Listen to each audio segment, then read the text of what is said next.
Hello दोस्तों, welcome to our channel.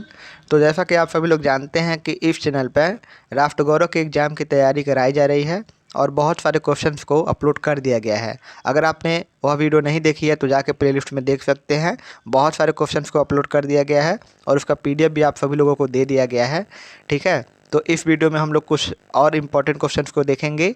ठीक है, यहाँ पे आप सभी लोग देख सकते हैं कि इसमें बहुत सारे क्वेश्चंस हैं। इसमें लगभग 700 कुछ प्रश्न हैं और इसके बाद भी मैं आपको कुछ और पीडीएफ देने वाला हूँ। ठीक है, आप सभी लोग यहाँ पे देख सकते हैं कि 711 प्रश्न इसमें हैं।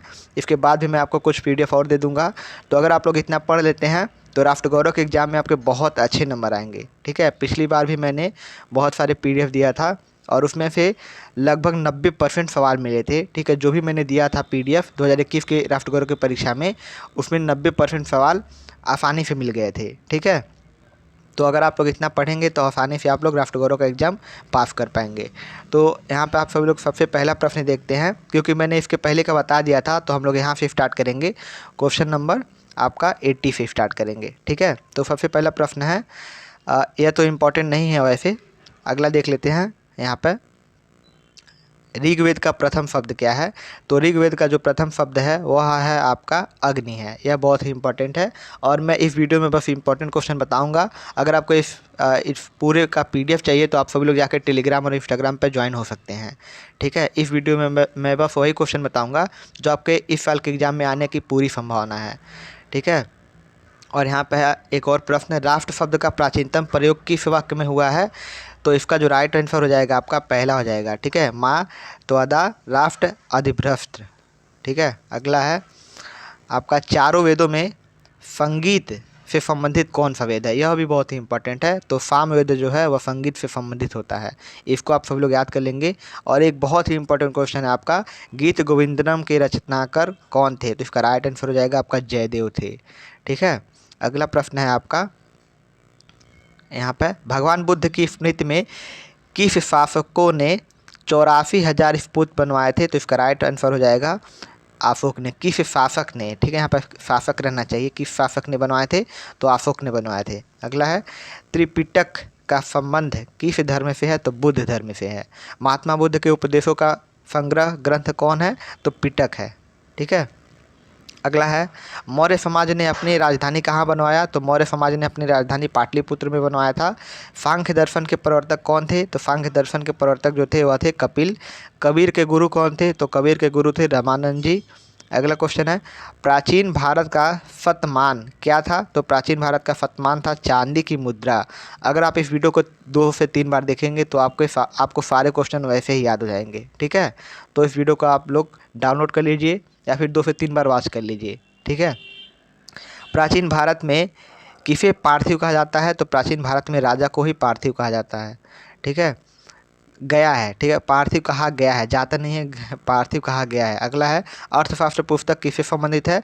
तो अर्थशास्त्र जो पुस्तक है वह राज्य व्यवस्था से संबंधित है। अगला है, अर्थशास्त्र के रचनाकार कौन थे? तो जो अर्थशास्त्र के रचनाकार थे वह थे चाणक्य।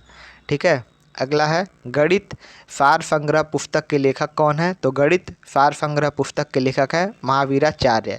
अगला है, कालिदास की रचना कौन है? तो कालिदास की रचना है कुमार संभव। अगला प्रश्न देखते हैं। अगला प्रश्न है आपका, वैदिक काल में स्पर्श किसे कहा जाता है? तो वैदिक काल में स्पर्श है गुप्तचर को कहा जाता था। ठीक है, जो गुप्तचर थे उनको स्पर्श कहा जाता था। और एक और इम्पॉर्टेंट है, ऋग्वेद में जन शब्द का उल्लेख कितनी बार हुआ है? यह भी बहुत ही इंपॉर्टेंट है। तो ऋग्वेद में जन शब्द का जो उल्लेख है वह 275 बार हुआ है। अगला है, रत्न सूची में उल्लेखित पालागल होता था। तो इसका राइट आंसर हो जाएगा आपका संदेह वाहक होता था, संदेश वाहक होता था। ठीक है, हीन और साम्राज्य को श्रेष्ठ कहा गया है। तो किस में कहा गया? शतपथ ब्राह्मण में कहा गया है। अगला है आपका, रत्न सूची में उल्लेखित अछावाप क्या था? तो इसका राइट आंसर हो जाएगा आपका राजा का सलाहकार था, उसे ही अछावाप कहा जाता था। ठीक है, अगला है आपका, अर्थशास्त्र में उल्लेखित उपध क्या है? तो अर्थशास्त्र में उल्लेखित उपध जो है एक प्रकार की परीक्षा होती थी। ठीक है, अगला है, अर्थशास्त्र के रचनाकार कौन थे? बहुत ही इंपॉर्टेंट, अर्थशास्त्र के रचनाकार चाणक्य थे। ठीक है, लिच्छवी किस प्राचीन गणराज्य के शासक थे? तो जो लिच्छवी थे वह वैशाली गणराज्य के शासक थे। ठीक है, अगला है, यहाँ पे आप सब लोग देख सकते हैं, रत्न सूची में उल्लेखित बावता क्या था? तो बावाता जो है वह रानी को कहा जाता था। अगला है, निम्नलिखित में से कौटिल्य की रचना है, तो कौटिल्य की रचना है अर्थशास्त्र। यह बहुत ही इंपॉर्टेंट है, तो देखिए आप लोग के सामने ही 2-3 बार आ गया। ठीक है, चाणक्य के पिता का क्या नाम था, तो चाणक्य के पिता का नाम चड़क था। और निम्नलिखित में से कौटिल्य की रचना क्या है, तो ये तो मैंने आपको पहले बता दिया। वैदिक काल में आर्यों के शत्रु के रूप में वर्णित कौन से हैं, तो सभी लोग हैं। आर्यों के शत्रु कौन थे, दाव थे, पाण थे, दस्यु थे।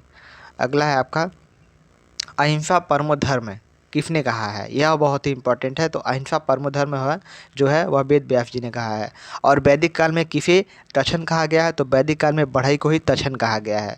ठीक है, अगला प्रश्न देखते हैं, संस्कृत शब्द का शाब्दिक अर्थ क्या है, तो संस्कृत शब्द का जो शाब्दिक अर्थ है वह है उपर्युक्त सभी, यानी कि परिष्कृत भी है, परिमार्जित भी है और परिशुद्ध भी है। और महाभारत के किस पर्व में अहिंसा का परम धर्म कहा गया है, तो महाभारत के शांति पर्व में अहिंसा का परम धर्म कहा गया है। अगला है आपका, सर्वाधिक प्राचीन उपनिषद किसे माना जाता है, तो सर्वाधिक प्राचीन उपनिषद जो है वह कौशिक उपनिषद को ही माना जाता है। ठीक है, अगला है आपका, किस उपनिषद में यमराज और नाचिकेता का प्रसिद्ध संवाद संकलित है, तो इसका राइट आंसर हो जाएगा आपका कठोपनिषद में। ठीक है, अगला है, महाभारत का प्राचीन नाम क्या था, तो आप सभी लोग जानते हैं महाभारत का जो प्राचीन नाम था वह जय संहिता था। यह भी बहुत ही इंपॉर्टेंट है। और वर्तमान में समय तक उपलब्ध आरण्यक ग्रंथों की संख्या कितनी है, तो यह 7 है। अगला है, किस प्राचीन व्यक्ति को कुफ्र मुनि कहा गया है, यह भी बहुत ही इंपॉर्टेंट है। तो व्यास को ही कुफ्र मुनि कहा गया है। और श्रीमद् भागवत गीता किस प्राचीन ग्रंथ का एक अंश है, यह भी बहुत ही इंपॉर्टेंट है क्वेश्चन, तो महाभारत का अंश है। ठीक है, महाभारत में कुल कितने पर्वों को विभक्त किया गया है, विभक्त है, तो इसका राइट आंसर है आपका ऑप्शन नंबर डी, 18 पर्व। ठीक है, महाभारत कुल कितने पर्व में विभक्त है, तो 18 पर्व में विभक्त है। अगला आपका इंपॉर्टेंट क्वेश्चन है, आप सब लोग यहाँ पर देख सकते हैं कि महाभारत का पहला पर्व क्या है। ठीक है, तो इसका पहला पर्व हो जाएगा आदि पर्व है। महाभारत के किस पर्व में गीता का प्रसिद्ध उपदेश संकलित है, तो इसका राइट आंसर हो जाएगा ऑप्शन नंबर डी, भीष्म पर्व में। ठीक है, अगला प्रश्न देखते हैं, चाणक्य कृति अर्थशास्त्र में प्रकरणों की संख्या कितनी है, तो 180 है। अगला है आपका, कला शब्द का प्रथम प्रयोग किस ग्रंथ में हुआ था, तो कला शब्द का प्रथम प्रयोग जो हुआ था वह ऋग्वेद में हुआ था। अगला है आपका, 64 कलाओं का सर्वप्रथम उल्लेख किस ग्रंथ में हुआ था, तो 64 कलाओं का सर्वप्रथम उल्लेख जो है वह यजुर्वेद में हुआ था। अगला है आपका, अब भारत में प्राचीनतम प्राप्त मूर्ति किसकी है, तो सबसे प्राचीनतम प्राप्त मूर्ति है अजातशत्रु की। अजंता की कुल कितनी गुफाएं हैं, तो अजंता की कुल 30 गुफाएं हैं। और अजंता की गुफाएं किससे संबंधित है, तो अजंता की गुफाएं जो है गौतम बुद्ध से संबंधित है। अजंता की गुफाएं कहाँ स्थित है, तो अजंता की गुफाएं मध्य प्रदेश से स्थित है। यह आपको तीनों याद करना है। ठीक है, सुप्रसिद्ध एलोरा की कुल कितनी गुफाएं हैं, तो एलोरा की कुल 34 गुफाएं हैं। साथ ही साथ 18 हाथों वाले नटराज का चित्र किस गुफा में है, तो 18 हाथों वाले नटराज का चित्र जो है वह बादामी गुफा में है। ठीक है, अगला है आपका,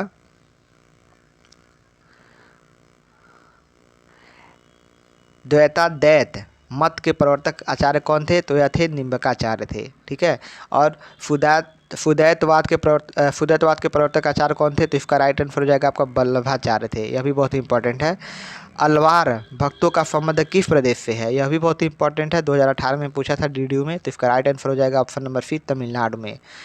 रामावत संप्रदाय का प्रवर्तक कौन था, तो इसका राइट आंसर हो जाएगा आपका ऑप्शन नंबर ए, रामानंद। ठीक है, अगला प्रश्न आपका देख लेते हैं, ज्यामिति का शाब्दिक अर्थ क्या है, तो ज्यामिति का शाब्दिक अर्थ है पृथ्वी का मापन।